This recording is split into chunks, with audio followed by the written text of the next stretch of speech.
राधे राधे दोस्तों, स्वागत है आप सभी का आपके अपने चैनल सनातन धर्म पर। दोस्तों, शास्त्रों के अनुसार कामिका एकादशी व्रत का महत्व स्वयं ब्रह्मा जी ने नारद जी को बताया था। इस एकादशी पर कोई भी मनुष्य श्री हरि का व्रत और पूजन करता है तो उसे बुरी योनि में नहीं जाना पड़ता। साथ ही भक्ति पूर्वक श्री हरि को तुलसी दल अर्पित करने से संसार के समस्त पापों का अंत हो जाता है और उस व्यक्ति के पितृ स्वर्ग लोक में अमृत पान करते हैं। साथ ही कामिका एकादशी के व्रत का महत्व और व्रत कथा श्रद्धा भाव से सुनने और पढ़ने वाला मनुष्य यज्ञ कराने के बराबर पुण्य फल को प्राप्त करता है। दोस्तों, आप कामिका एकादशी का व्रत करते हैं तब तो सर्वश्रेष्ठ है, परंतु यदि आप व्रत नहीं कर पाते हैं लेकिन इस एकादशी पर श्री हरि सहित मां लक्ष्मी का पूजन करते हुए व्रत कथा का श्रवण करते हैं तो आपको भी इस व्रत का पूर्ण फल प्राप्त हो जाता है। व्रत कथा के साथ साथ इस वीडियो में हम जानेंगे एकादशी व्रत के पारण का सही मुहूर्त क्या है और पारण की विधि क्या है। यह सभी बातें जानने के लिए वीडियो को पूरा देखें। वीडियो अच्छा लगे तो इसे लाइक जरूर करें, साथ ही वीडियो को शेयर करें। यदि आप चैनल पर पहली बार आए हैं तो चैनल को सब्सक्राइब करना ना भूलें, बेल बटन को भी प्रेस कर दें जिससे नए वीडियो का नोटिफिकेशन सबसे पहले आपको मिल जाए। तो दोस्तों, सबसे पहले जान लेते हैं कामिका एकादशी व्रत कथा के बारे में। एकादशी पर आप व्रत करते हुए या बिना व्रत करे भी श्री हरि का पूजन विधिवत करें और पूर्ण श्रद्धा भाव से यह कथा सुनें। पौराणिक कथा के अनुसार एक बार धर्मराज युधिष्ठिर ने भगवान श्री कृष्ण से कहा कि श्रावण कृष्ण एकादशी का महत्व क्या है और इस एकादशी को करने की विधि क्या है। तब भगवान श्री कृष्ण ने युधिष्ठिर से कहा कि कामिका एकादशी का महत्व सबसे पहले ब्रह्मा जी ने देव ऋषि नारद से कहा था। ब्रह्मा जी ने कहा कि हे नारद, श्रावण कृष्ण एकादशी का नाम कामिका है। इसे सुनने से वाजपेयी यज्ञ का फल प्राप्त होता है। इस व्रत के प्रभाव से साधक कभी भी कुयोनि को प्राप्त नहीं होता और उसे मोक्ष की प्राप्ति होती है। ब्रह्म हत्या, झूठ, भ्रूण हत्या जैसे अनेक पापों से उसे छुटकारा मिल जाता है। व्रत करने वाले साधक को इस दिन शंख, गदा, चक्रधारी भगवान विष्णु का पूजन करना चाहिए। जो फल गंगा, काशी, नैमिषारण्य, प्रयाग में स्नान करने से प्राप्त होता है उसी पुण्य फल की प्राप्ति इस व्रत के प्रभाव से मिल जाती है। इस व्रत में भगवान विष्णु को तुलसी दल अर्पित करने से समस्त पाप दूर हो जाते हैं।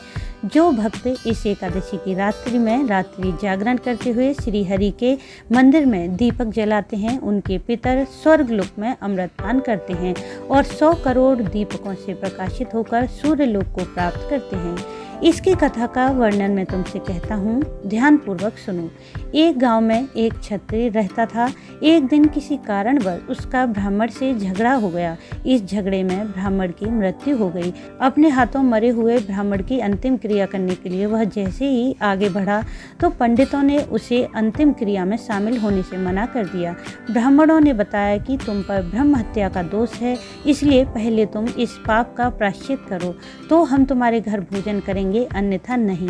इस पर क्षत्रिय ने पूछा कि इस पाप से मुक्त होने का क्या उपाय है। तब ब्राह्मणों ने श्रावण मास के कृष्ण पक्ष की कामिका एकादशी व्रत के महात्म्य के बारे में बताया और कहा कि इस व्रत को तुम विधि पूर्वक करो तो तुम सभी पापों से मुक्त हो जाओगे।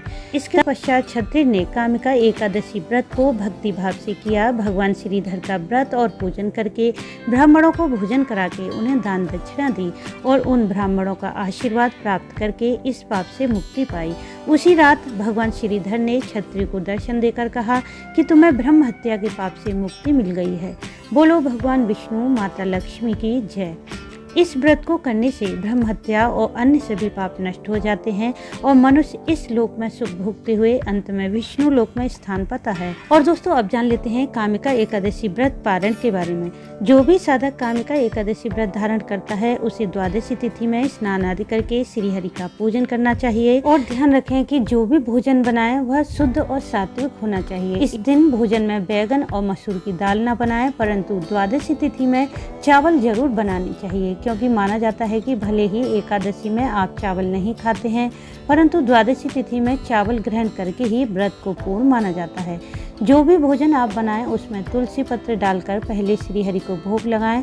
भोजन का कुछ भाग गाय के लिए जरूर निकालें और किसी ब्राह्मण को बुलाकर उन्हें भोजन कराकर यथासंभव दान दक्षिणा दें। किसी कारणवश यदि ब्राह्मण ना मिले तो ब्राह्मण के लिए भोजन की कच्ची सामग्री आटा, दाल, चावल इत्यादि निकालकर किसी मंदिर में दे दें और यदि आपको मंदिर जाने का समय ना मिले तो आप दान की सभी सामग्री निकाल कर अपने ही पास रख लें। बाद में समय मिलते ही यह सामग्री मंदिर में दे दें और अपने एकादशी व्रत का पारण द्वादशी तिथि के समाप्त होने से पहले कर लें। यदि आप द्वादशी तिथि के समाप्त होने के बाद व्रत का पारण करते हैं तो यह पाप के समान माना जाता है। इसलिए शुभ मुहूर्त देखकर द्वादशी तिथि के समाप्त होने से पहले ही अपने व्रत को खोल लें।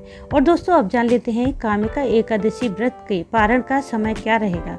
कामिका एकादशी के व्रत पारण का समय रहेगा 14 जुलाई की सुबह 5:58 से सुबह 8:18 तक। तो दोस्तों, उम्मीद है कि इस वीडियो से आपको लाभ अवश्य होगा। वीडियो अच्छा लगा हो तो इसे लाइक करें, शेयर करें, साथ ही चैनल को सब्सक्राइब कर लें, बेल बटन को प्रेस कर लें जिससे नई वीडियो का नोटिफिकेशन सबसे पहले आपको मिल जाए। वीडियो अंत तक देखने के लिए आपका धन्यवाद। राधे राधे।